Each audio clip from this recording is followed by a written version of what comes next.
चलित मास 6 तारिख में हिताधिकारी को मिल सुभद्रार प्रथम किस्तिर पंचम पर्याय टंका। एही पर्यायर 1,70,000 महिला सुभद्रा टंका पाइबे।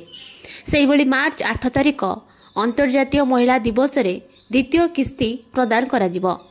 हिताधिकारी को प्रथम, द्वितीय, तृतीय और चतुर्थ पर्यायर सुभद्रा टंका मिल सारी। एबे 6 तारिख में पंचम पर्याय टंका मिलिबो। चलित वर्ष महिला हिताधिकारी माने 3 थर पाइबे सुभद्रा टंका। मार्च 8 और रक्षा बंधन रे भी सुभद्रा टंका मिलिबो।